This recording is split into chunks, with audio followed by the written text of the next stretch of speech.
Buenos días, hermanos. Estaba pensando mientras cantábamos, a veces se me ocurren locuras gramaticales,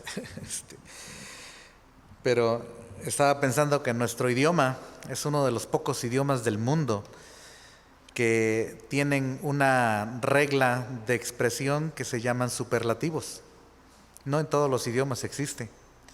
Y nosotros decimos buenísimo, altísimo, poderosísimo, ¿verdad? Todos esos son superlativos. Y mientras cantábamos estaba pensando en cuán bueno es Dios. Y hace algunos años leí de algún autor que decía: Dios nunca será más bueno de lo que siempre ha sido. No importa las circunstancias por las que estemos viviendo, por las que estemos pasando. Dios es bueno. Y eso es eternamente más que suficiente. Amén.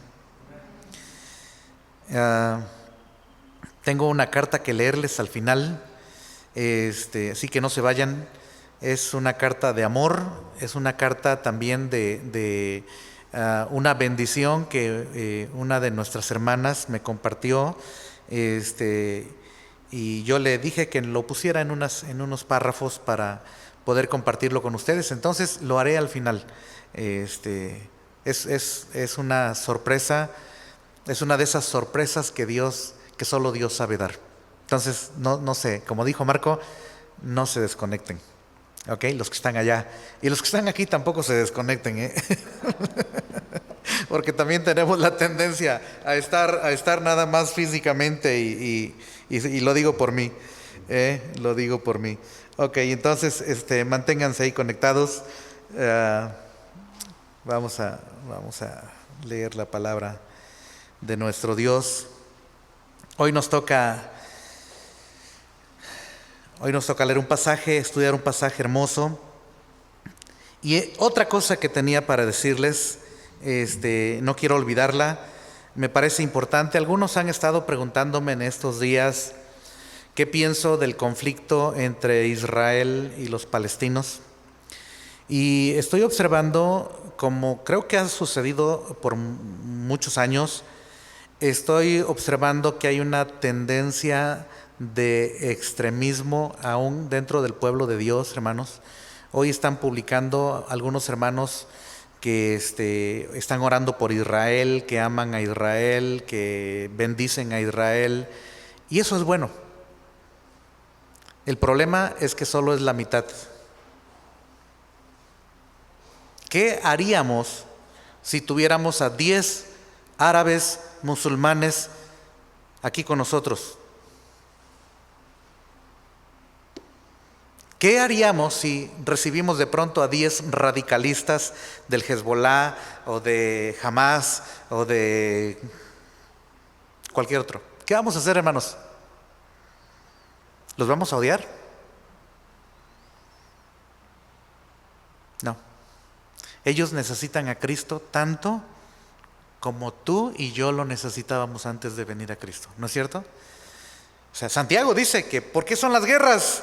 Pues porque codician y ambicionan y quieren tener y no lo logran y se lo piden a Jehová o a Alá y no lo tienen porque no lo reciben. ¿Y por qué no lo reciben? Porque no están pidiendo bien, porque están pidiendo mal y porque lo están pidiendo para su deleite carnal, humano y mundano. Oye, ¿y cómo estábamos nosotros? ¿No estábamos igual, hermanos? Entonces, si vas a orar por un judío, también ora por un musulmán. Si vas a orar por un israelita, ora por un palestino. Y si vas a orar por todos los israelitas, tenemos 2 o 3 amigos que son judíos.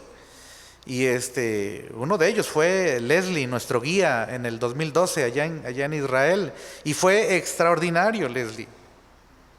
Conoce la Escritura y conoce el Nuevo Testamento, pero la luz del Evangelio no ha alumbrado su corazón, hermanos.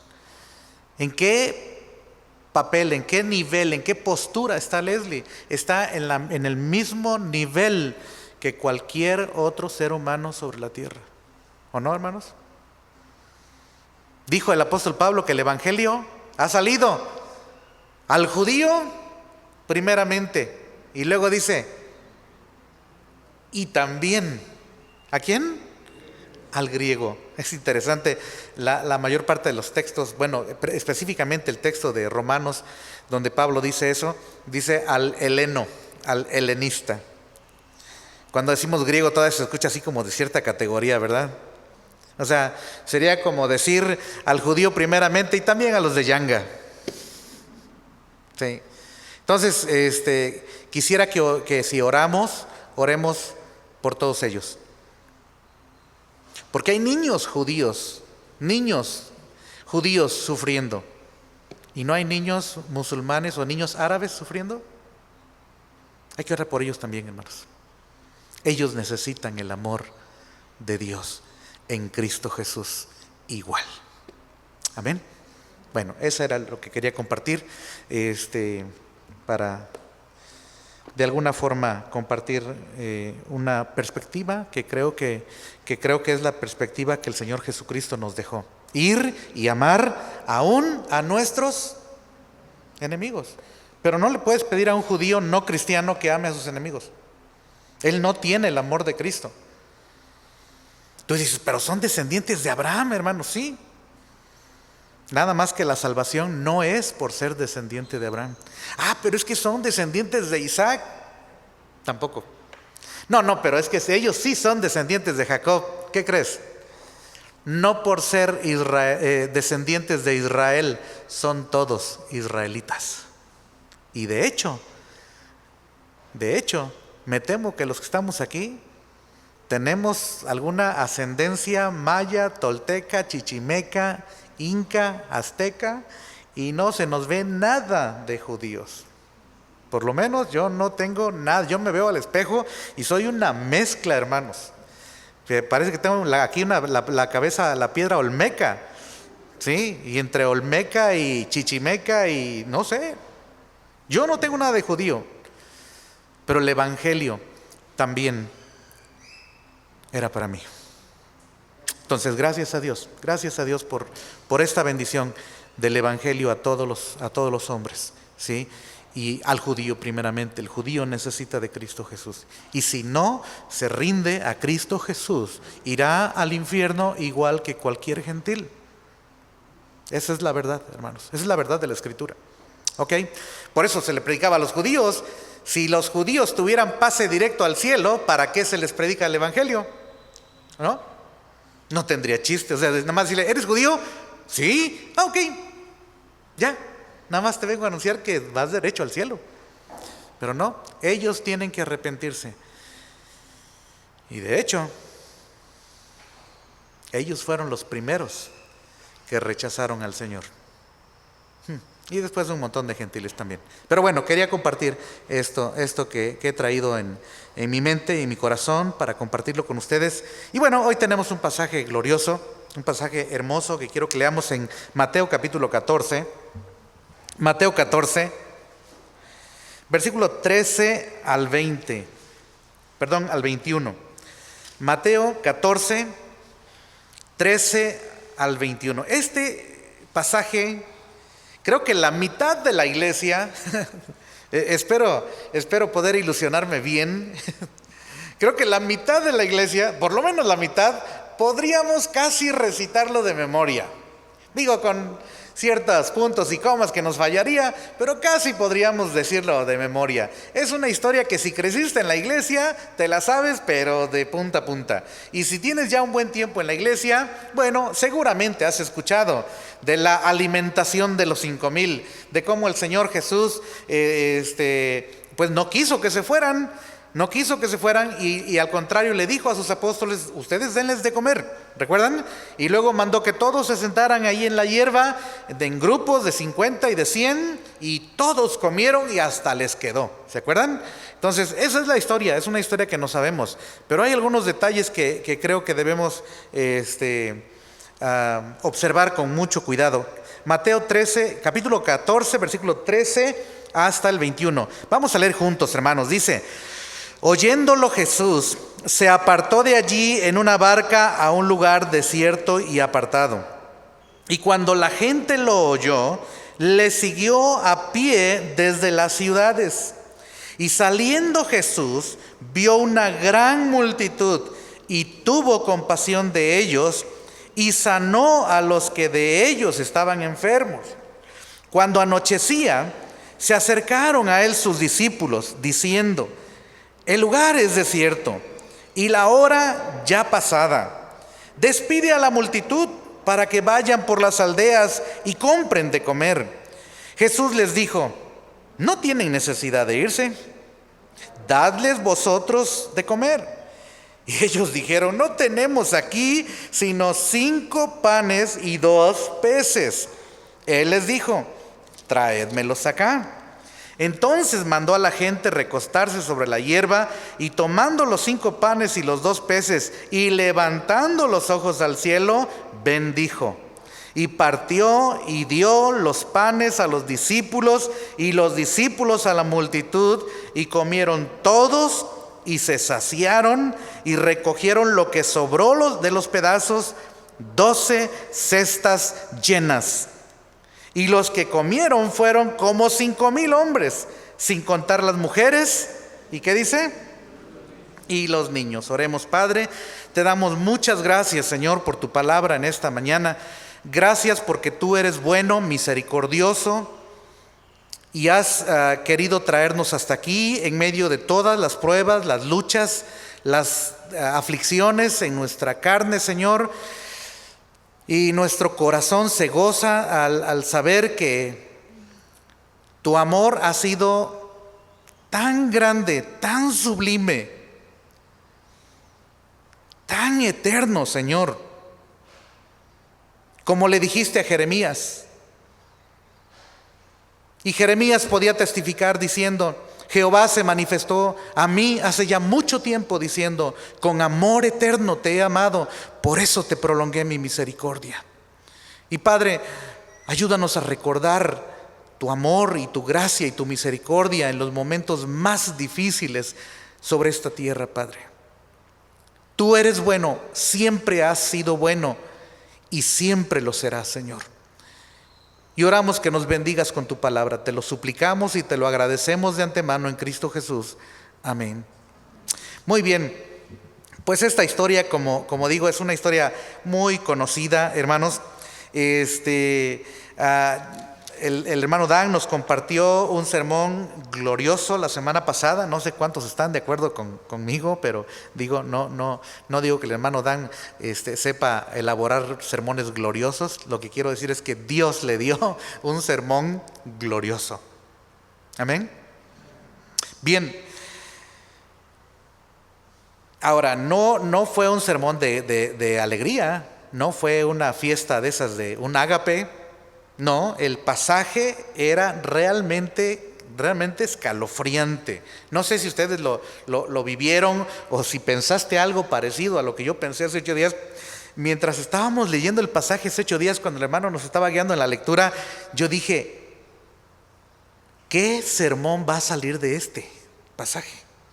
Dije: qué bueno que le tocó al hermano Dan. Ya ven que me gusta que le toquen los pasajes difíciles a él.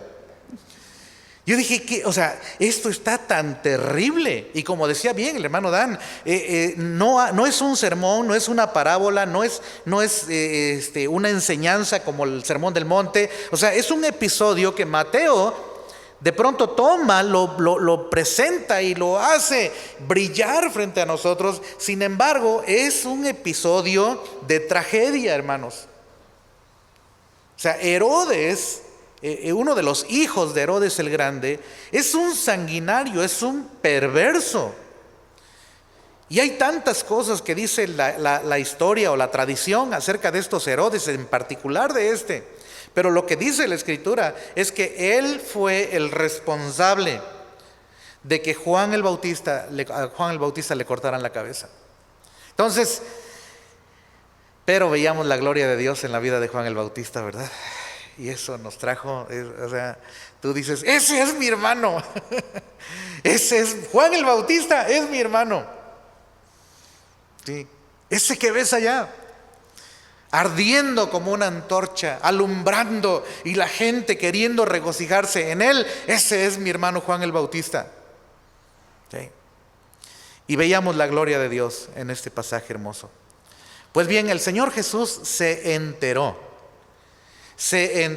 que Herodes acababa de quitarle la cabeza a Juan el Bautista, y Jesús tomó una decisión bastante extraña de pronto, si lo miras de una manera muy rápida. Tomó una decisión un tanto extraña, y quiero que lo veamos. Miren en el versículo 12, ahí en Mateo 14, 12, entonces llegaron sus discípulos, o sea, los discípulos de Juan el Bautista, y tomaron el cuerpo y lo enterraron. Y fueron y dieron las nuevas ¿a quién? Ahora, el hermano Dan hacía la conexión tremenda hace 8 días y nos decía que, quién sabe si todos, pero varios de estos discípulos de Juan el Bautista después se convirtieron en discípulos del Señor Jesucristo. Y aquí está una de las evidencias. Estos ya no tienen a su maestro, ya no tienen a su líder, ya no tienen a su guía, y ahora su única esperanza está en aquel que Juan el Bautista señaló y que dijo: yo les dije que yo no era el Mesías, yo les dije que yo no era el profeta de Deuteronomio 18, yo les dije que yo no era el que había de venir, que era él. Y viéndolo a él, mi gozo está cumplido. De hecho, es necesario que él crezca y que yo mengüe. ¡Wow! ¡Qué tremendo!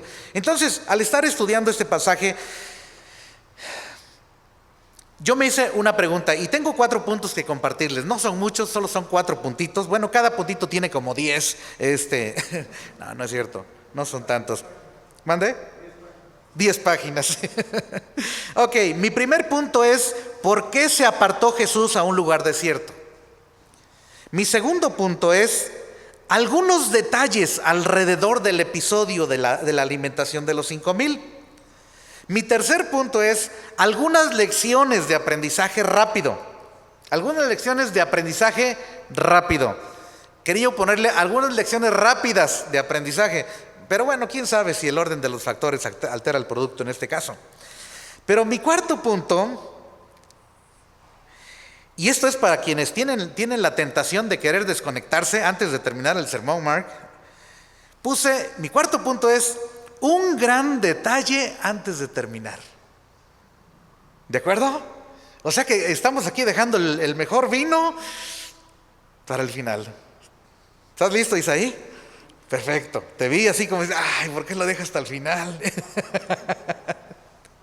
Bueno, número 1, ¿por qué se apartó Jesús a un lugar desierto? Tengo 2 razones.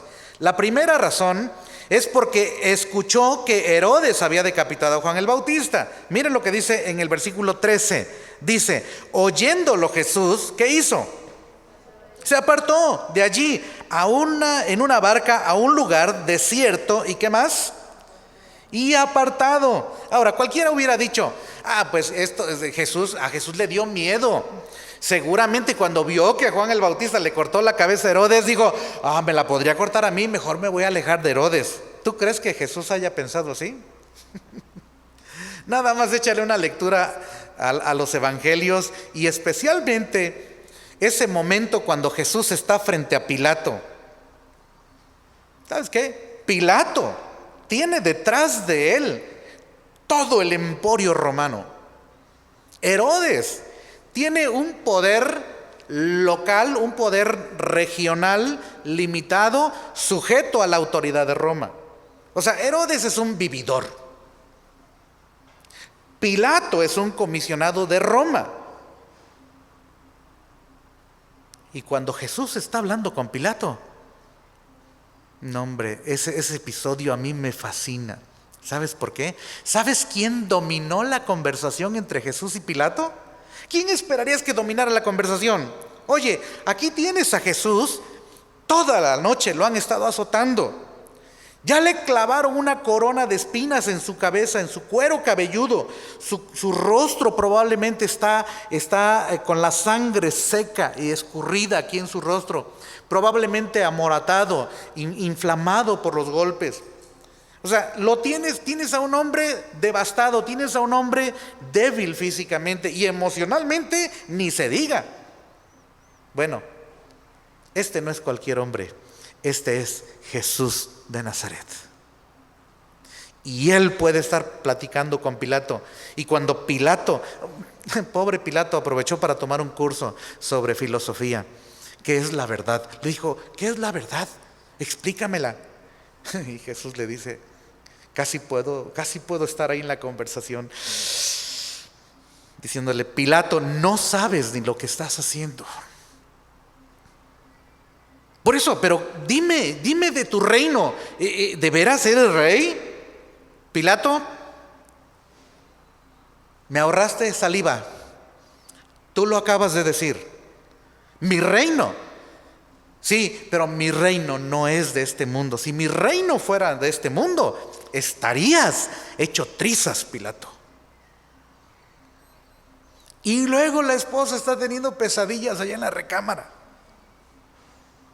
¿Habían leído de la esposa de Pilato? Sí. Y le manda a decir, probablemente con alguno de los eunucos, oigan, díganle a mi esposo que deje libre a ese hombre, porque desde que lo subió ahí al estrado para juzgarlo, estoy teniendo pesadillas. Ahora a Pilato le podía más la fuerza de la política y el pueblo y todo esto, quedar bien con el pueblo, y terminó condenándolo como Dios había planeado que sucediera. Pero bueno, no creas que Jesús tiene miedo de Herodes, no. Estaba yo escribiendo aquí, no porque tuviera miedo de Herodes, quizá porque quería evitarle a Herodes la fatiga de intentar matar a Jesús antes de que llegara su hora. ¿No es cierto? Ya me voy a alejar. Quizá este tipo pensó que Jesús era Juan resucitado. ¿Recuerdan eso? Y probablemente a Herodes se le hubiera ocurrido, oye, pues lo voy a volver a meter a la cárcel y le voy a cortar otra vez la cabeza. Y Jesús dice, ay pobre, le voy a evitar ese trabajo, el trabajo de que esté pensando y planeando cómo venir a alcanzarme. Y Jesús se apartó a un lugar desierto. Dice Mateo 14:12. Entonces llegaron a sus discípulos y tomaron el cuerpo y lo enterraron y fueron y dieron las nuevas a Jesús. Y el 13, oyéndolo Jesús, se apartó de allí en una barca a un lugar desierto y apartado. Y cuando la gente lo oyó, le siguió a pie desde las ciudades. Ok, mi primera razón entonces es porque Jesús escuchó que Herodes había decapitado a Juan el Bautista. Mi segunda razón es porque Jesús quería llevar a sus discípulos a descansar. Miren lo que dice el versículo 13. Oyéndolo Jesús se apartó de allí en una barca a un lugar desierto y apartado. ¿Sí? Bueno, Marcos 6:7 nos lo aclara mejor todavía. Marcos 6:7, sé que mis hermanos tienen ahí los textos, entonces para quienes están en la transmisión o aquí y no traen su Biblia o les cuesta encontrarlo rápido, ahí están en pantalla también. Lo mejor es leerlo en tu Biblia para que lo puedas marcar ahí si es que te impresiona el Señor con su palabra. Dice Marcos 6:7, después llamó a los 12. Escuchen esto, después llamó a los 12 y comenzó a enviarlos de dos en dos. Esto había sido antes de este episodio. Y les dio autoridad sobre los espíritus. Este fue el viaje misionero. ¿Se acuerdan de eso? De esta misión de los 12. Que los mandó a predicar, mandó seis grupos. De dos en dos los mandó a predicar. Hermanos, si alguna vez has estado en alguna campaña evangelística, ya sabes de lo que estoy hablando. Ya sabes cuán cansado es andar predicando el evangelio de casa en casa y después llegas y tienes que pasar una película en la noche y repartir folletos, y aparte llegas y donde comes hacemos grupos para el desayuno, la comida y la cena, y las hermanas, si todos se levantan a las 7 de la mañana, las hermanas que cocinan se levantan a las 5 porque los misioneros comen y comen bonito, ¿eh? Bueno, y miren lo que dice Marcos 6:30 y 31. Entonces los apóstoles se juntaron con Jesús. ¿Y qué hicieron? ¿Qué dice, hermanos? Y le contaron, está bonito, me encanta esto, dice. Y le contaron todo lo que había hecho y lo que habían enseñado. Versículo 31. Y les dijo, ¿qué les dijo? Venid vosotros aparte, a un lugar desierto. ¿Y qué? Vengan, vamos a descansar un poco. ¿Sabían Jesús que estaban agotados? ¿Sabía Jesús lo que significaba andar predicando el evangelio, sanando enfermos, escuchando los malestares de cada persona? Hermanos, nosotros hemos estado, hermano Dan, Marco y un servidor, hemos estado pensando, y lo más que se nos puede ocurrir es cuando tenemos nuestras campañas de consulta general en los pueblos. Hermanos, hay lugares en donde desde que llegamos con los doctores ya están las personas esperando, y a veces todavía no desempacan el medicamento los hermanos, y hay personas ahí sintiéndose mal, y el doctor tiene que agarrar 2 sillas o 3 sillas, sentarse el traductor y el paciente, y luego viene el familiar del paciente, y es que a mi papá le pasa esto y esto y esto, y el doctor está tan interesado que quisiera poder entender lo que están diciendo en español, y luego te pregunta a ti como traductor, ¿qué dice? Y no, pues dice que tiene esto y esto y esto y esto, y desde cuándo lo tiene, y oiga, ¿desde cuándo lo tienes? Hemos estado en situaciones allá en la sierra de Oaxaca en las que tiene que haber 2 traductores, uno al español y otro al dialecto de la montaña, o sea, al mije. Me tocó estar en mis primeros días en que traducía, hermanos, gracias a Dios, hasta donde sé, no se murió nadie de los que traduje, pero fue terrible, fue de lo más terrible que no. Fue realmente terrible. Me acuerdo que en mis confusiones de las palabras en inglés, un día me dice la señora, dice, es que mi mamá se cae, y le digo a la doctora, le digo, es que dice la señora que su mamá se cae, dice, y pregúntale por qué se cae, y le digo, oiga, dice que le pregunte, así la información, hermanos. Cuando terminas, sientes que le diste terapia como 2 horas, hiciste gym como otras 3 horas, y el cerebro está, tu cerebro está, bueno, el mío estaba, pero a reventar. Y de pronto dice, es que cuando mi mamá se enoja, se cae. Le digo, dice que cuando se enoja, yo pensé que estaba usando la palabra enojarse. ¿Dónde que estaba yo usando la palabra fea?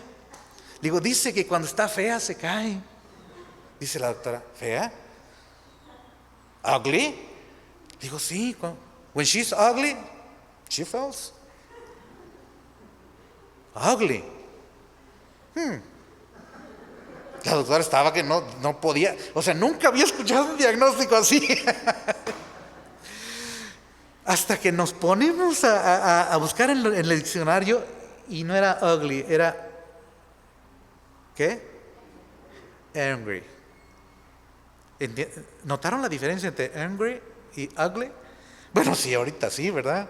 Pero yo en ese momento no la notaba. Nos empezamos a reír, a carcajear. Bueno, pues hasta yo me reía de mí. Dice, pregúntale en qué otra situación se cae. Le digo, oiga, pregúntele a su mamá en qué otra situación se cae. Eso pregunta la doctora. Dice, a mi mamá le da coraje y se cae cuando la gente se está riendo. Así como que todo. Hermanos, es real, o sea, después de traducirle a 50, 60, 80 pacientes en un día, hermanos, terminas agotadísimo. Yo puedo casi entender a los apóstoles y escuchando, ¿de veras, Señor? Sí, vamos a descansar a un lugar. Y se van, toman la barca y se van a un lugar desierto. ¿Y sabes qué hizo la gente? A pie. Le dieron la vuelta al mar y alcanzaron a Jesús y a los apóstoles. No me digas. No puede ser, Jesús. Ahí vienen otra vez. Ok, vamos a atenderlos. Seguramente traen enfermos. Y dice el contexto. A propósito, ahí les va una perlita que encontré. Este es el único milagro que se relata en los 4 evangelios. Es el único milagro. Muchos milagros se repiten en Mateo, Marcos y Lucas, pero en Juan solamente se relatan 7 milagros. Y de los 7, solo este es el único que agarró de los otros 3 evangelistas. Y entonces Jesús sigue sanando, porque la gente dice que estaban viniendo, venían e iban, venían e iban, venían e iban. ¿Qué tal, hermana Chío? Cuando tenemos campañas aquí, ¿verdad? No. Y yo anuncio por el micrófono: oigan, la consulta es de 9 a 4. 5 de la tarde, ahí viene un montón de señoras. Y es que venimos por nuestros niños, y es que traigo a mi papá, es que no se puede levantar mi abuelito. Y luego los doctores dicen: pues es que hay que atenderlos. Yo digo: ya no, ya despídelos. Y dice el director del equipo: no, hay que atenderlos. Llegamos tarde a la cena, pero no hay problema, los atendemos. Y Jesús dice: hay que atenderlos.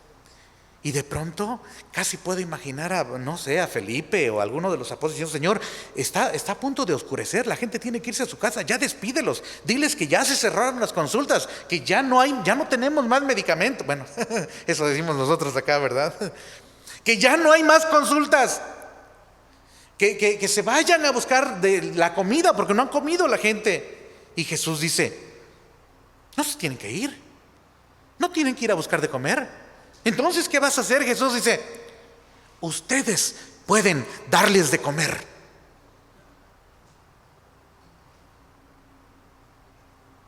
Yo estaba pensando, de verdad que estuve pensando mucho en estas consultas. Dije: Señor, si le damos de comer a toda la gente que viene, no, pues nos va a dar medianoche. Y luego, ¿dónde conseguimos más comida? O sea, estas cosas tremendas que estaban sucediendo. ¿Sabes qué? Jesús quiso apartarse a un lugar desierto solo para estar con los suyos. Quería estar a solas un rato con ellos. Quería estar en un lugar desierto. Y ciertamente la actividad siguió. Pero ¿sabes qué? El atravesar el mar con los 12 debió haber sido muy placentero. Debió haber sido bastante relajante, bastante, ¿cómo se dice? Dígame otra palabra de relajante, descansado, desestresante. O sea, ya. Ay, sí, ya nada más con platicarle al maestro, ya señor, ya hasta se me quitó el cansancio. No, es que de veras estuvo tremendo esto. Ya se me quitó.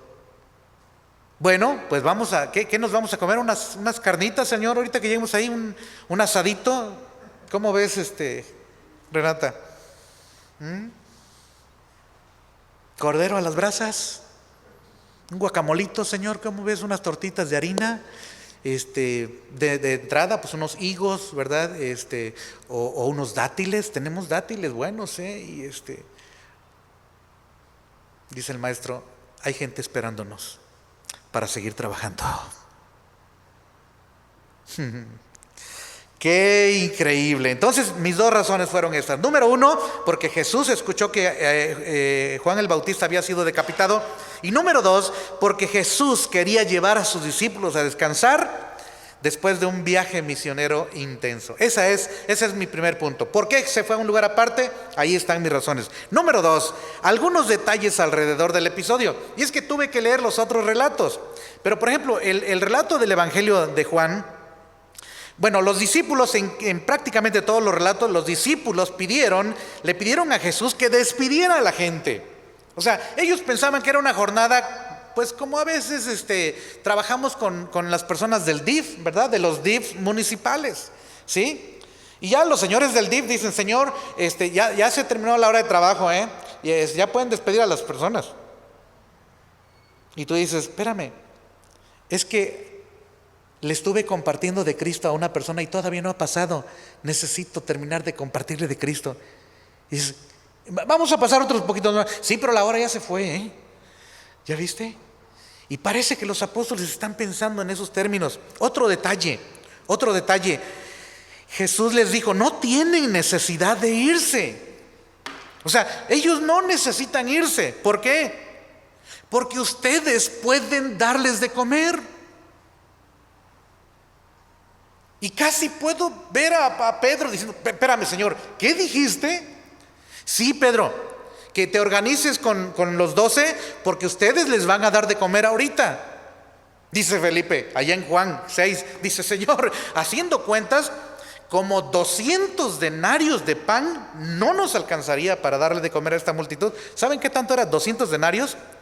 Lo de 200 días de trabajo, prácticamente un año de trabajo laboral de una persona. Dice, lo de un año de trabajo no nos alcanzaría para darle de comer a una multitud tan grande. O sea, ¿qué vamos a hacer? La pregunta no es qué vamos a hacer nosotros, hermanos. La pregunta es qué va a hacer el maestro. ¿No es cierto? Ok, otro detalle. Felipe era un excelente calculador. Allá en el capítulo 6 de Juan, Felipe hace las cuentas y dice, no me cuadran, Señor. No cuadran las cuentas. Bueno, dice Jesús, ¿qué es lo que tienen? Dice uno de ellos, pues hay un niño nada más. Yo no sé si era ironía o no sé, o fatalismo, ¿verdad? ¿Qué tenemos? Dice Jesús. Dice, pues el único que está aquí es un niño que tiene 5 panes y 2 peces. Y dicen los conocedores del griego que la palabra que usaron los apóstoles ahí para decir panes no es un pan así como de esos así gourmet o de esos panes de panadería del centro de la ciudad. No, eran realmente como de esas tortillas de harina secas. O sea, aquí hay un chamaquito, pero se ve que le pusieron un lunch como si lo odiaran al chamaquito. Y le pusieron 2 pescaditos y de esos peces que tienen más espinas que carne. ¿Y sabes cuál fue el resultado de ese episodio? Que comieron todos y se saciaron. ¿Y qué crees? Y sobró. ¿Qué tanto sobró? 12 cestas llenas. Alguien preguntó, bueno, ¿por qué 12? Y alguien más respondió, probablemente eran las canastas que llevaban los apóstoles. Sus canastas habían estado vacías hasta ese momento. Después de cenar juntos, ellos llevaban itacate. Por eso de que luego te da hambre en la noche. 12 cestas. Es curioso, Jesús no le dice a la gente que recojan lo que sobró, le dice a los apóstoles, les dice, junten lo que quedó. Y ellos fueron los encargados de llevarse cada uno una canasta de pan llena. Esos son detalles que me encontré. ¿Cuáles son las lecciones? Número 3, algunas de las lecciones que llegaron así a mi mente. Primero, este milagro fue un milagro de compasión, ¿cierto? Fue un milagro, como todos los demás milagros del Señor, pero en particular este. O sea, cualquiera diría, pues el Señor seguro quería convivir y pues se fueron al súper y se trajeron todo el pan Bimbo que había en el súper, o fueron ahí a la panadería de la colonia y se trajeron todos los bolillos y los pambazos y pues ya comieron ahí juntos. No, era mucho más que eso. Era un acto de la compasión amorosa y bondadosa de nuestro Señor, hermanos. O sea, este es un milagro que nos recuerda que nuestro Señor es compasivo con los necesitados, ¿cierto o no? Segunda lección, este milagro fue una prueba de fe para los apóstoles, ¿no es cierto? Fue una prueba de fe. O sea, si tienes todo para darle de comer a un grupo de gente, no necesitas fe, ya lo tienes. Pero si no lo tienes, entonces tendrás que confiar enteramente en la provisión de Dios. Y me estaba acordando, vino a mi mente, hay un episodio que no puedo olvidar. Tenía yo como 16 o 17 años tenía 16 años cuando el Señor me llamó a su obra. Y era yo un adolescente con una madurez de niño. Yo no sabía en qué me estaba metiendo el Señor. Y empecé a aprender de los misioneros que Dios puso a mi alrededor. Y la verdad fue glorioso ver cómo ellos caminaban por fe. Eso fue muy especial. Y pronto me di cuenta que había hermanos que llevaban comida ahí al templo donde estábamos. Construimos una cocinita, una mesa, y no me acuerdo si había refri, ya no me acuerdo si había, creo que no teníamos refri, ¿verdad? Pero había una cocinita. Lulú era nuestra cocinera, ella con otras hermanas también misioneras, y a veces había suficiente, pero a veces bajaba esto todavía más abajo que la harina de la viuda ya del Eliseo, y a veces era bien difícil, y teníamos que preguntar: oye, ¿tienes algo? ¿Tú tienes algo para, vamos a la tienda a comprar? Y como recuerdo un día que nuestro líder nos dijo: tenemos que orar para la comida, hermanos, porque solamente hay medio litro de leche. ¿Se acuerdan de que hubo una presentación? Creo que había una leche que se llamaba la vaca coqueta, si no recuerdo mal, y venía una presentación de medio litro, en una cajita así de chiste. Y nos dijo: hermanos, solamente tenemos medio litro para 5 misioneros. Y recuerden los misioneros, que le entran, pero bueno. Entonces tenemos que orar por la provisión del Señor. Y salimos a predicar el Evangelio, cada uno por su lado, a veces íbamos de 2 en 2.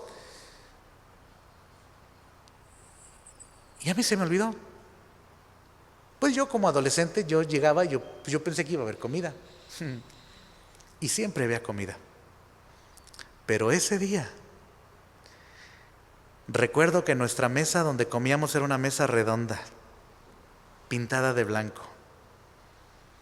Estaba llena de bolsas del súper. Había frijol, arroz, pastas, aceite, jamón que me gusta. Había jamón, salchichas, pan Bimbo y no sé cuántas cosas más. ¿Te acuerdas, Lulis? Ahora, nos imaginamos quién pudo haber sido el instrumento que Dios usó, pero a ciencia cierta nunca supimos quién fue la persona que Dios usó o las personas que Dios usó para llevar una despensa ese día que solo teníamos medio litro de leche para 5 misioneros. Así es la compasión de Dios. Así es el cuidado de Dios. Así es la provisión de Dios. Pero ¿sabes qué? Son pruebas de fe. Son pruebas de confianza. Y yo creo que el Señor Jesucristo estaba diciéndole: confíen en mí. Yo siempre tengo un plan. Es que no sé qué voy a hacer, hermano. Qué bueno que no sabes qué vas a hacer, porque seguro Dios sí sabe lo que va a hacer. Amén. Y hermanos, este año para muchos de los que estamos aquí y de los que están ahí atrás, allá en casa, ha sido un año en el que has tenido que decirle: Señor, no tengo para mañana y no sé qué voy a hacer mañana. Y Jesucristo diciéndote: qué bueno que no sabes, porque yo sí sé lo que voy a hacer mañana contigo. Solo confía. Solo confía.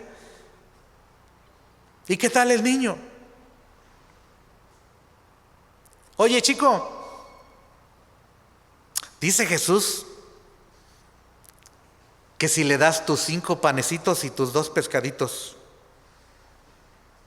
gracias a Dios por la nobleza y la humildad de este niño, ¿verdad? Diciendo: claro, claro. ¿Qué va a hacer Jesús? No sabe el niño, pero él está entregando en las manos de Jesús eso que tiene. ¿Qué va a hacer Jesús? No lo sé, dice el niño. Ven entonces y entrégale al maestro lo poco que tienes en tus manos y deja que él lo multiplique hasta que todos estén saciados y aún quede para más. Tercero, no dejes que las personas se vayan a buscar a otro lado aquello que tú tienes para compartirles, dice Jesús. No tienen que irse. 4, no olvides que en las manos de los apóstoles quedaron 12 cestas llenas. En otras palabras, todavía hay para más. Que vengan los hambrientos y sedientos de Dios y que compren sin dinero y sin precio vino y leche. Eso dice Isaías, ¿no es cierto? Vengan a todos los sedientos, vengan a las aguas. Todos los que tienen hambre, vengan, acá hay pan. Dios ha multiplicado su pan. Y tú dices, ¿está usted hablando de pan físico? No, ya me fui a otra dimensión. Estoy hablando de ese pan que descendió del cielo, del cual comieron los apóstoles y los primeros 3,000 convertidos, y después los otros 5,000, y después los otros que eran añadidos, y después en Antioquía, y después en Asia Menor, y después en Grecia, y después en Roma, y después en España, y ahora hasta México. Y hermanos, los apóstoles siguen teniendo pan espiritual, y tú tienes pan espiritual para compartirle, porque ¿sabes cuál es el hambre más terrible?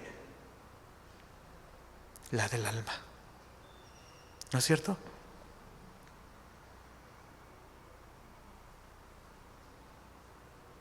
¿Se acuerdan cuando Jesús estaba en Samaria? Que llegaron con un lonche ahí los apóstoles y no había comido Jesús. ¿Se acuerdan que les dijo? Yo tengo otra comida que vosotros no sabéis. Este milagro fue sin duda de esa clase de milagros en que Dios mostró que sus matemáticas son mejores que las nuestras. Las matemáticas de Dios son mejores que las nuestras. Oigan, ¿cuánto es 0 por 0? Tu mejor maestro de matemáticas te va a decir que no se puede multiplicar sobre 0. ¿Y qué crees que dice tu Dios? Sí, yo puedo multiplicarle las fuerzas al que no tiene ningunas. ¿Alguna vez te has sentido sin fuerzas? Qué bueno, ¿estás listo para que Dios lleve a cabo una operación matemática? No temas, solo pon en las manos de Dios lo que tienes y deja que Dios lo multiplique conforme a sus riquezas en gracia. Me acordé de algunos episodios en la vida de los profetas del Antiguo Testamento, especialmente Elías y Eliseo. ¿Recuerdan a Elías allá en Primero de Reyes 17:13? Cuando Elías pasó su pandemia, su propia pandemia, ¿recuerdan? Bueno, no era pandemia como la nuestra, ¿verdad? Pero fue su propia calamidad. Cuando Dios le dijo, quiero que ores para que no llueva, Elías. Y no va a llover, y no llovió. Y entonces Dios le dice a Elías, Elías, vete ahí al arroyo de Querit, ahí está corriendo agua, yo voy a mandar allá a los cuervos para que te lleven todos los días pan y carne. ¡Wow, Señor! Nunca he tenido una provisión de pan y carne todos los días. A veces como 1 o 2 veces por semana carne, pero los demás días son frijoles y arroz. Y ahora voy a comer pan y carne todos los días. Y los de Rapid, los que me traen el desayuno, me lo traen a la hora. Comida y cena me la traen a la hora, Señor. Y además el agua la tengo aquí del arroyo. Pero de pronto, un buen día, no tan bueno, el arroyo se seca. ¿Qué voy a hacer, Señor? Elías, yo lo voy a hacer. Ahora quiero que te vayas de aquí hacia el noroeste, allá arriba. Y quiero que busques a una viuda allá en Sarepta de Sidón. Ella te va a dar de comer todo el tiempo que falta de la sequía. ¿Recuerdan eso? Va entrando al pueblo Elías y de pronto, ahí está la viuda. Es una pobre señora bastante delgada, ha perdido varios kilos, porque lo poco que ha tenido lo ha ido dosificando para darle a su hijo. Y le dice, oiga, ¿podría prepararme una torta? De esas veces que a lo mejor la señora lo ve y dice, joven, misionero, pastor, solo tengo un puñado de harina y un poquito de aceite. Y estoy recogiendo unos leños para prepararle una torta a mi hijo y una para mí, y después de esto, dejarnos morir. ¿Qué tal la depresión de esta mujer? ¿Saben qué le dijo Elías? Señora, prepáreme una torta, primero a mí, y después alcanzará para usted y para su niño. ¿Recuerdan ese episodio? Miren lo que dice el versículo 17, perdón, capítulo 17, versículo 13, ahí lo tienen en pantalla. Elías le dijo: no tengas temor, ve, haz como has dicho, pero hazme a mí primero de ello una pequeña torta cocida debajo de la ceniza y tráemela, y después harás para ti y para tu hijo. ¿Y sabes qué dice la escritura? Que a partir de ese día el aceite nunca se acabó y la harina nunca escaseó todo el tiempo de la sequía. ¿Puede Dios sostener a sus hijos? Sí. Pero tiene que llegar el momento en que sueltes eso que tienes y le digas: Señor, tómalo en tus manos, Señor, aquí está. Ahora, no te estoy diciendo que se lo lleves al pastor, estoy diciendo que se lo lleves al Señor. Dile: Señor, solo dime dónde lo pongo, solo dime dónde quieres que ponga yo esto, para confiar en ti, no en lo que tengo. Amén. Nunca dejes de esperar en la provisión de nuestro Dios. Hay otro episodio también glorioso, pero este es de la vida de Eliseo, ¿sí? Y está en 2 de Reyes 4, del 1 al 7. Quiero leerlo. 2 de Reyes 4, del 1 al 7.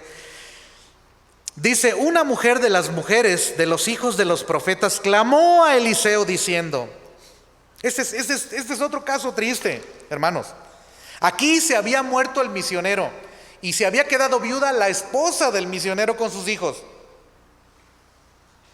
¿Puede pasar esto, hermanos? Por supuesto. ¿Ha pasado? Por supuesto que ha pasado. Se murió el pastor y se quedó la esposa del pastor con sus hijos. Y esta mujer estaba esperando al profeta Eliseo para quejarse con él y para decirle: Señor, estoy en un problema, pedí dinero prestado y ahora mis acreedores, ¿así se llaman acreedores?, están cobrándome, y como no tengo que pagarles, me están diciendo que se van a llevar a mis hijos como esclavos. Por favor, Señor, haz algo por mí. Ese es el episodio aquí. Miren lo que dice: hubo una mujer de las mujeres de los hijos de los profetas, clamó a Eliseo diciendo: tu siervo, mi marido, ha muerto, y tú sabes que tu siervo era temeroso de Jehová, y ha venido el acreedor para tomarse 2 hijos míos por siervos. Y Eliseo le dijo, de esas veces que el pastor no sabe qué hacer. O sea, tú vas al pastor, dices: el pastor seguro tiene la respuesta. Y el pastor dice: no tengo ni idea de lo que voy a hacer. Miren a Eliseo. Dice el verso 2, le dijo: ¿qué te haré yo? ¿Qué hacemos? Declárame qué tienes en tu casa. Vamos a venderlo, vamos a llevarlo ahí al empeño. Y ella dijo: tu sierva ninguna cosa tiene en casa, solo tengo una vasija de aceite, no tengo nada más. Verso 3, él le dijo: ve y pide para ti vasijas prestadas de todos tus vecinos, y vasijas vacías, no consigas pocas, consigue tantas vasijas prestadas como te sea posible. Ve con todos los vecinos de la colonia y diles que te presten vasijas para aceite. Dices: ahora sí el pastor se volvió loco, creo. Vaya consejo yo pensé que me iba a tener una ofrenda ahí de la iglesia. Ahora mira, me manda a conseguir vasijas vacías. Versículo 5. Y se fue la mujer y cerró la puerta, encerrándose ella y sus hijos, y ellos le traían las vasijas y ella echaba del aceite. 6. Cuando las vasijas estuvieron llenas, dijo a un hijo suyo: tráeme aún otras vasijas. Y él le dijo: ya no hay, ya los vecinos dicen que ya no tienen más vasijas. Entonces cesó el aceite. Y dice el versículo 7, vino ella luego y lo contó al varón de Dios, el cual dijo: ve y vende el aceite y paga a tus acreedores, y tú y tus hijos vivan de lo que quede.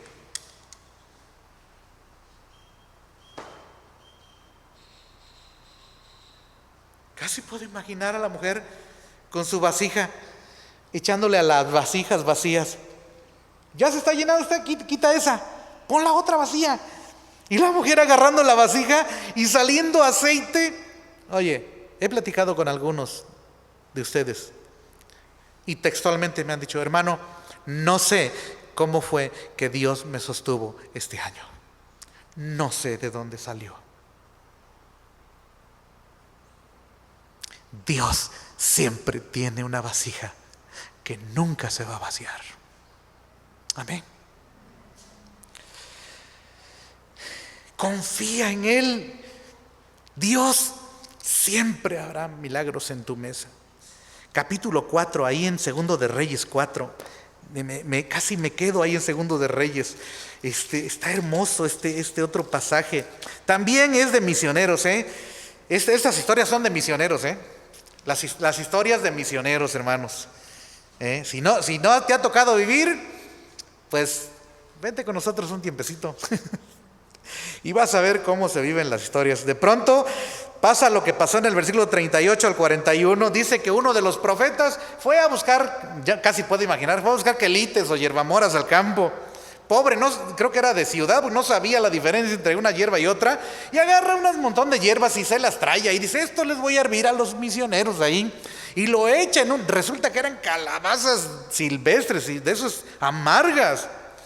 Cuando están sentados todos a la mesa, empiezan a tomarse el caldito de verduras. Y está amargo eso. Y todos empiezan a gritar, hay muerte, Señor, en esta olla, hay muerte. Y ahí está Eliseo.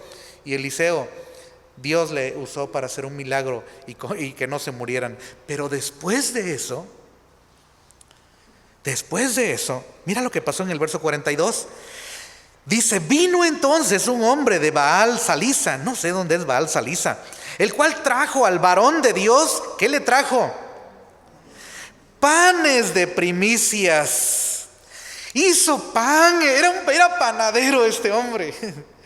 Era panadero y dijo, oigan, de toda la cantidad de pan, los primeros 20 panes me los apartan porque los voy a llevar ahí a la casa de los profetas. Dije Seí, bueno, fue un espasmo. Vamos a llevarles 20 panes. Entonces creo que eran puritos o piedras. Pero bueno, dice, primicias, 20 panes de cebada, y no eran de trigo, eran de cebada. Bueno, está bien. Y trigo también nuevo en su espiga. Y él dijo, da a la gente que coma.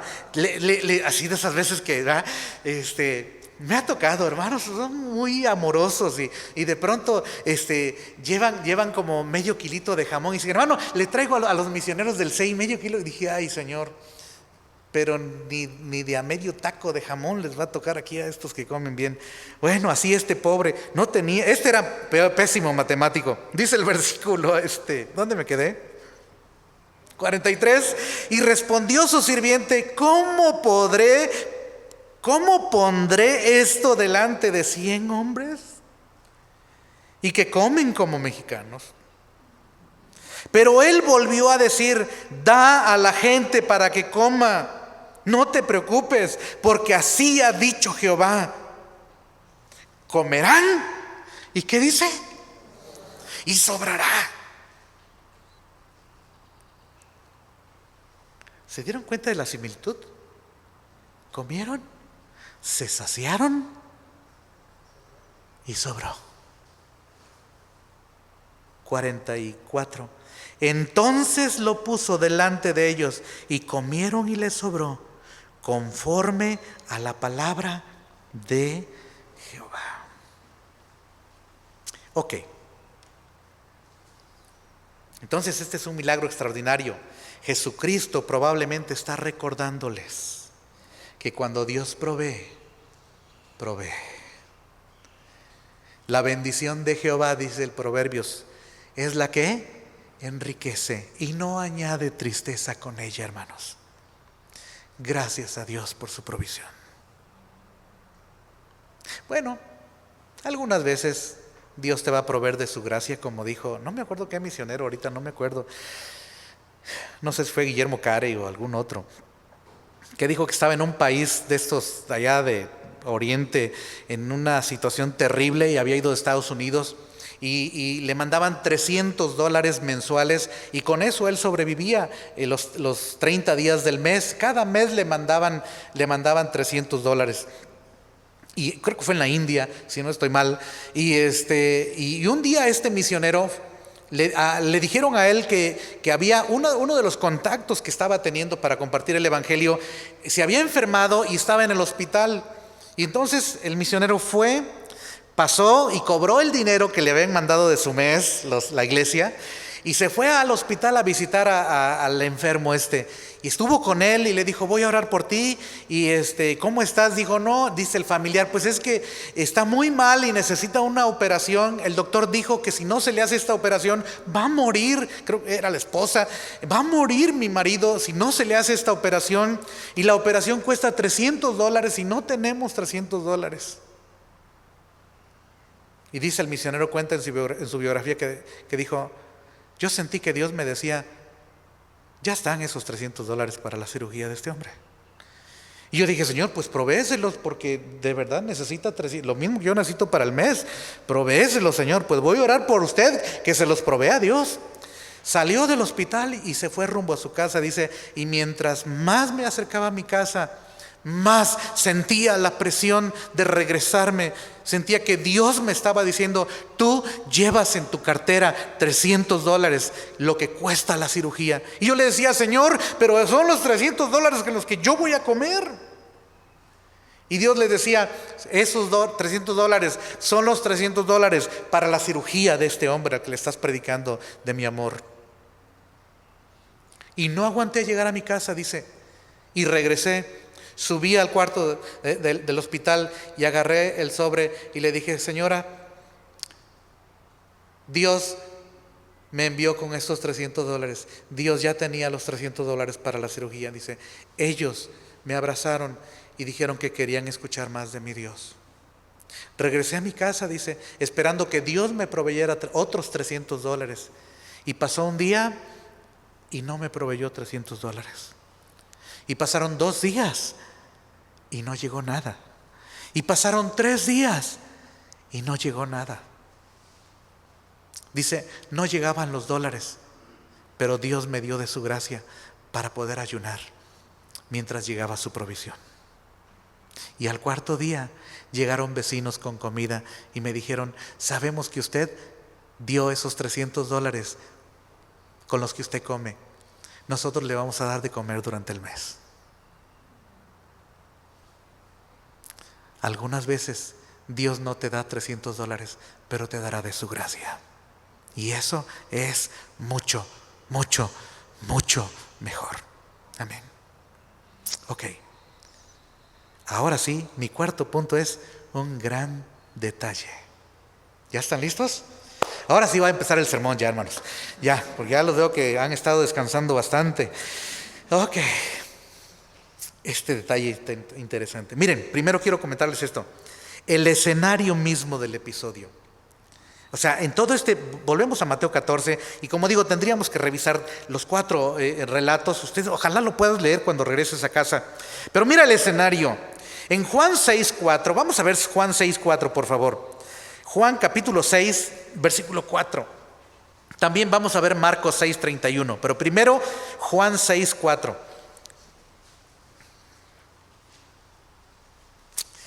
Híjole, no me gusta leer así versículos trozados. Voy a leer desde el 1. Juan 6, del 1 en adelante. Después de esto, Jesús fue al otro lado del mar de Galilea, el de Tiberias. ¿Ya vieron que Juan no nos da los detalles de la muerte de Juan el Bautista ni todo esto? No, Juan da por hecho que tú ya leíste los otros 3 evangelios. Dice el versículo 2: y le seguía gran multitud porque veían las señales que hacía en los enfermos. Verso 3: entonces subió Jesús a un monte y se sentó allí con sus discípulos. Y mira el detalle que nos deja saber Juan. Este detalle es muy importante. Dice: y estaba cerca, ¿qué cosa?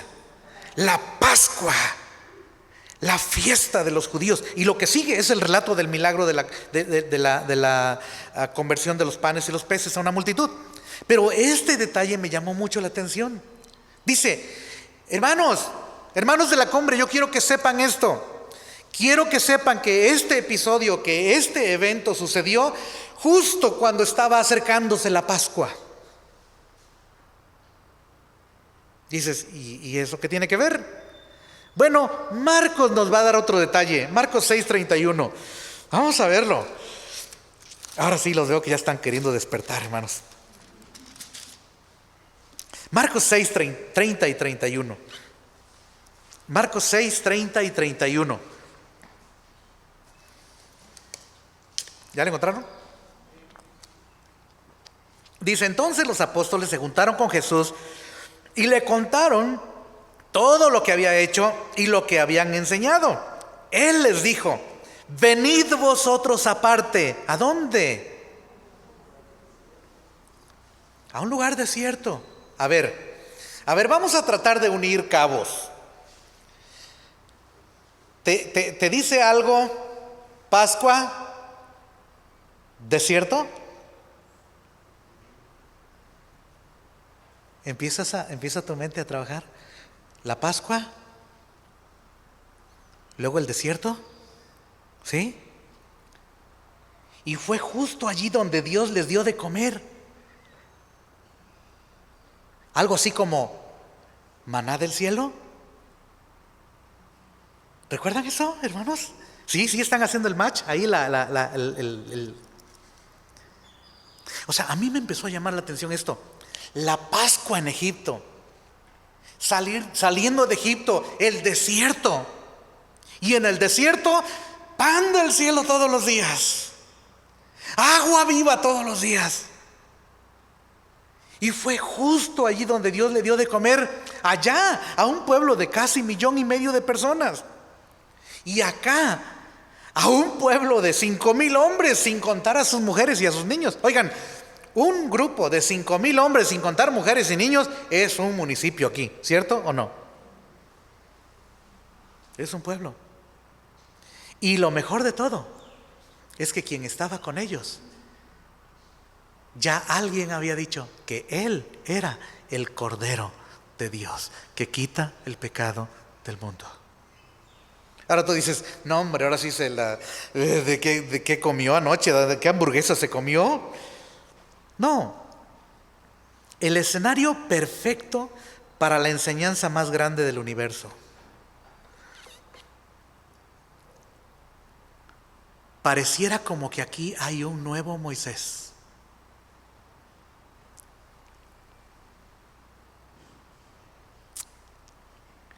Un libertador.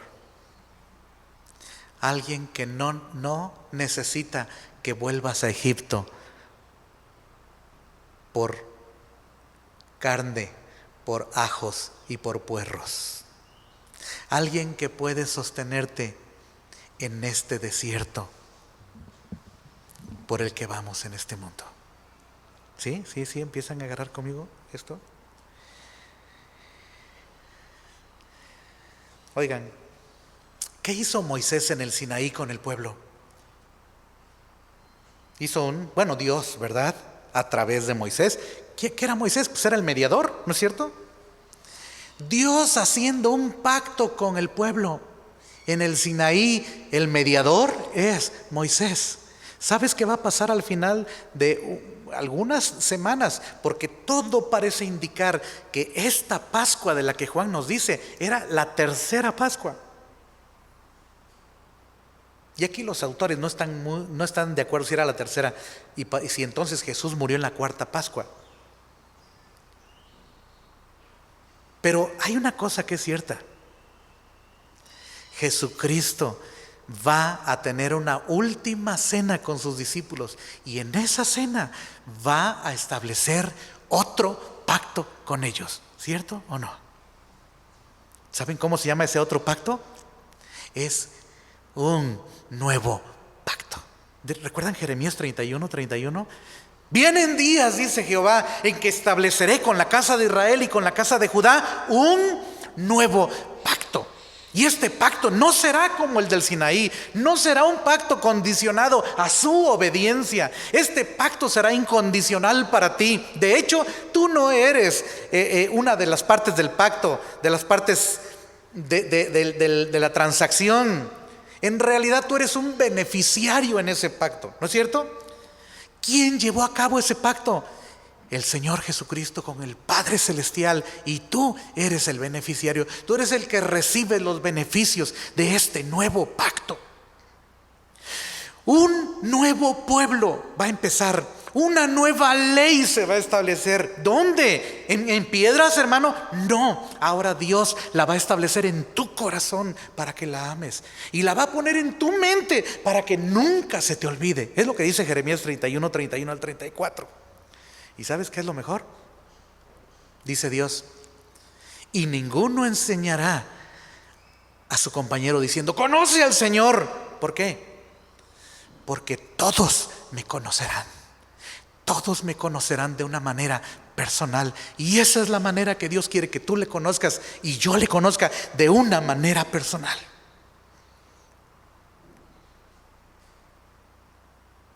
Ayer finalmente pudimos pasar a saludar a mi hermano que está hospitalizado. Y Kevin le preguntó: tío, ¿vive Jesucristo en tu corazón? Y mi hermano le dijo: sí, sí vive en mi corazón. ¿Sabes qué pensé? Mi hermano conoce al Señor. No necesito agarrarle y sacudirle la cabeza y decirle: conoce al Señor. ¿Sabes por qué? Porque Él ya le conoce. Amén. ¿Ya viste lo extraordinario de esto? Y tú dices: hermano, esto tiene usted que estarlo sacando de quicio. No dice eso la Escritura. Eso se lo está usted inventando. Está usted haciendo que nosotros hagamos la relación. No. Ellos también hicieron la relación. ¿Quieres verlo? Juan 6, por favor. Juan 6:14. Juan 6:14. Míralo. Bueno, desde el 13, para que veamos la secuencia que trae. Juan 6:13. Recogieron pues, ¿ya lo tienen? Recogieron pues y llenaron 12 cestas de pedazos que de los 5 panes de cebada sobraron a los que habían comido. Y mira lo que dice el 14. Aquellos hombres entonces, viendo la señal que Jesús había hecho, dijeron. ¿Qué dijeron? Este verdaderamente es el profeta que había de venir. ¿Sabes dónde Dios prometió un profeta? Deuteronomio 18:15. Vamos a verlo. Es importante que tú veas cómo la Escritura está haciendo la conexión. El Señor tuvo misericordia de mí y te la puedo compartir, pero yo no hice la conexión. A mí no se me hubiera ocurrido esto. Mira lo que dice Deuteronomio 18:15. Moisés es el que está hablando aquí. Moisés es el que está hablando aquí. Dice, ¿ya lo tienen ahí, hermanos? Profeta de en medio de ti, de tus hermanos como yo. ¿Qué dice? Te levantará Jehová tu Dios. Y luego dice, a Él oiréis, conforme a todo lo que pediste a Jehová tu Dios en Horeb, el día de la asamblea, allá cuando tuvimos la junta, dice, allá cuando Dios dijo que se te diera una ley escrita en tablas de piedra. No vuelva yo a oír la voz de Jehová mi Dios, ni vea yo más este gran fuego para que no muera. ¿Recuerdan eso? El pueblo le dijo a Moisés, Moisés, nosotros no queremos hablar con Dios, queremos que tú seas nuestro mediador. Tú habla con Dios y luego tú dinos a nosotros lo que Dios quiere, pero nosotros no queremos relacionarnos directamente con Dios. No podemos. No podían ni con Moisés cuando bajó del monte, tuvo que ponerse pobre Moisés un cubrebocas. Se tuvo que poner un velo porque su rostro irradiaba de la presencia de Dios. Y Moisés está recordándoles esto. Dice, Dios va a levantar un profeta en medio de ti. Así como a mí me levantó, así Dios va a levantar un profeta. Y esto es de acuerdo a lo que tú pediste allá en el monte, que se te diera un mediador. Versículo 17. Y Jehová me dijo, han hablado bien en lo que han dicho. Por fin dicen algo que yo les puse ahí para decir bien. Versículo 18. Profeta, dijo Dios, les levantaré de en medio de sus hermanos como tú. ¿Ya vieron la conexión, hermanos?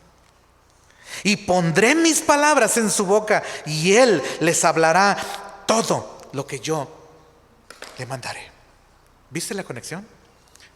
¿Oíste lo que están diciendo estos que acaban de comer? ¿Qué están diciendo de Jesús? Este es el profeta que había de venir. Este es el nuevo legislador. Este es el nuevo Moisés. Este es el nuevo mediador. ¿O no? Justo nos acaba de dar pan en medio del desierto. Nos llevó a un lugar donde no podríamos conseguir comida y Él nos dio de comer. Nos llevó a un lugar para estar a solas con Él y hemos estado con Él. Qué glorioso milagro, ¿no, hermanos?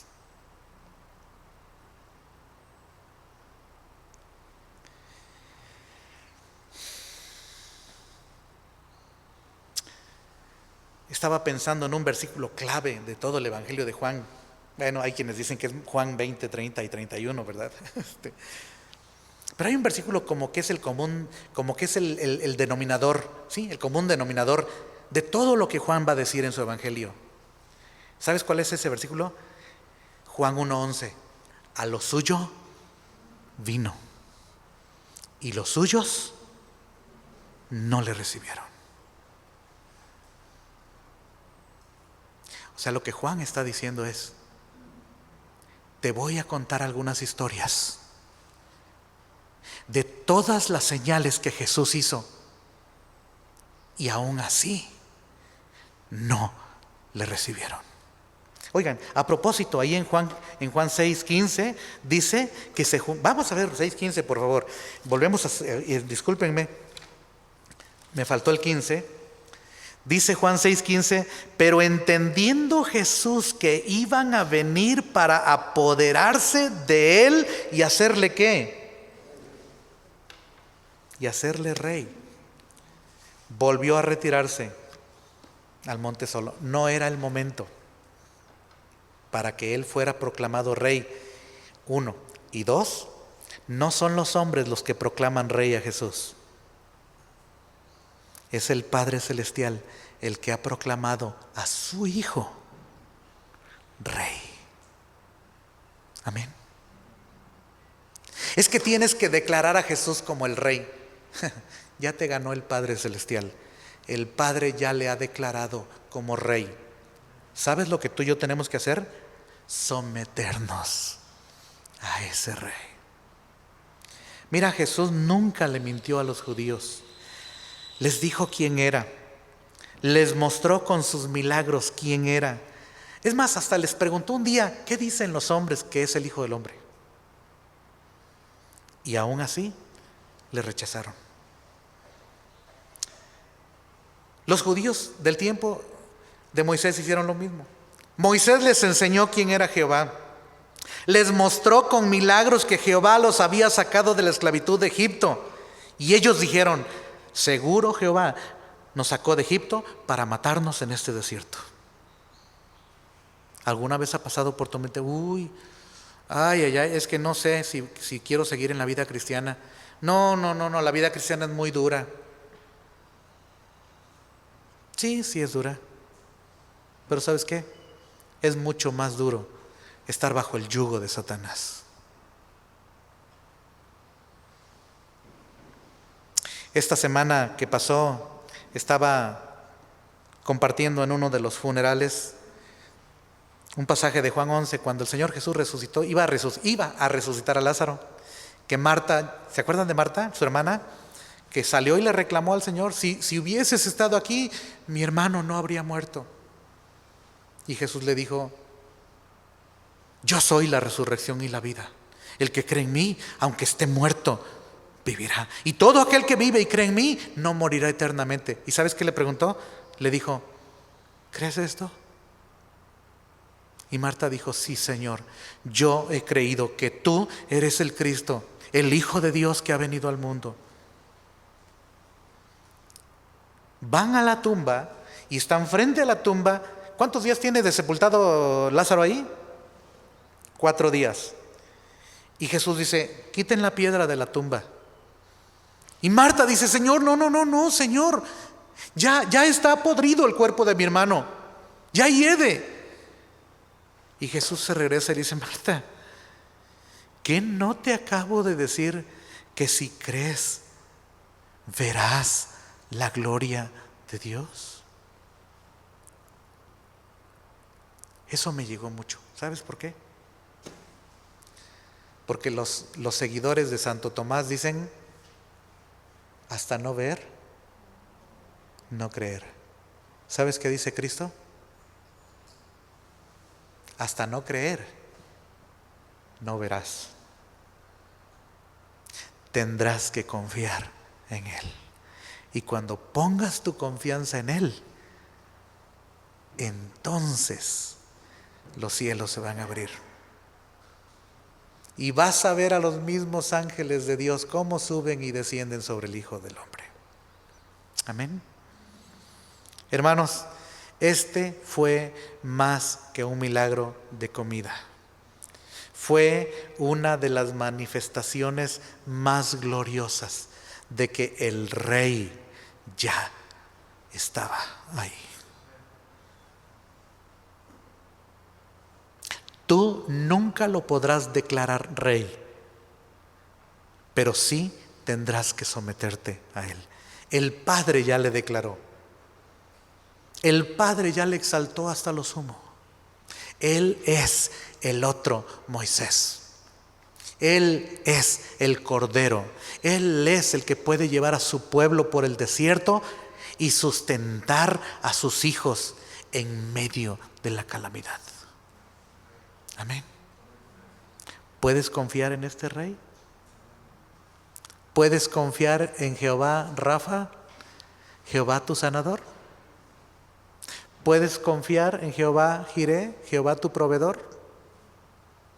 Si no confías en Él, más vale que lo hagas. Si nunca lo has hecho, más vale que hoy vengas y le digas, Señor, yo creo que tú eres el Rey que yo necesito. Tú eres el único que me puede libertar. Tú eres el único que puede sostener mi vida en medio de este valle de sombra de muerte. Tú eres el único. ¿A qué conclusión gloriosa nos ha llevado el Señor esta mañana, hermanos? Yo espero que Dios bendiga tu corazón como bendijo el mío. Jesús es mucho más que solo un hacedor de milagros. Mucho más que eso. Y hoy el Señor nos lo ha mostrado. Pues oremos que el Señor siga glorificándose en medio de nosotros. Amén.